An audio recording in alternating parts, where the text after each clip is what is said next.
This is the moment Prue McLardie-Hore almost collapsed soon after arriving at this Fitzroy bar. She slumped forward. Right. She could obviously barely walk.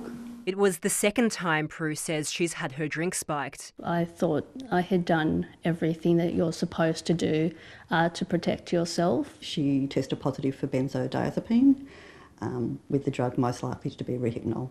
The test was done by a private lab at their own expense. They weren't going to repeat the experience of Prue's first drink spiking when she ended up at Melbourne's St Vincent's Hospital. They checked her pupils and the nurse said, oh yeah. They then said, we can do the test, but our advice would be you need to think really carefully about having that done.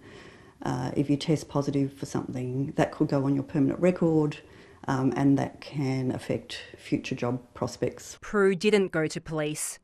Few women do. A lot of victims are worried that they're not going to be believed, or that worse than not being believed, they might actually be blamed for what's happened to them. Just 16 drink spiking offences have been recorded in Victoria over the past 5 years, but a national study in 2004 estimated thousands of drink spikings took place over a year. It also found a third of spikings resulted in sexual assault. But in the 17 years since, there's been no further national research. We know that it is very underreported, and that lack of data is a huge problem for us because it means we don't know how often it's happening, we don't know where it's happening. But it's happening a lot.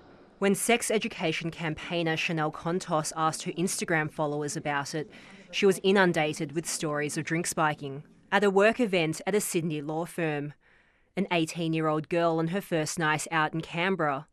Many also told of sexual assaults. In December, up to 8 women were hospitalised after visiting several venues on Chapel Street. Last month, Bendigo police investigated 10 reports of drink spiking at one venue, but no official complaints were made. Both investigations have since closed. One of the main problems is that only official complaints to police count towards the number of offences, not simply reports or information that's passed on. Another is that sexual assaults that are the result of drink spiking are only recorded as sexual assaults, so they don't show up in statistics either. Meanwhile, Victorian emergency departments don't have a specific category for recording drink spiking. And until the problem is recognised, it can't ever be fixed. Leanne Wong, ABC News, Melbourne.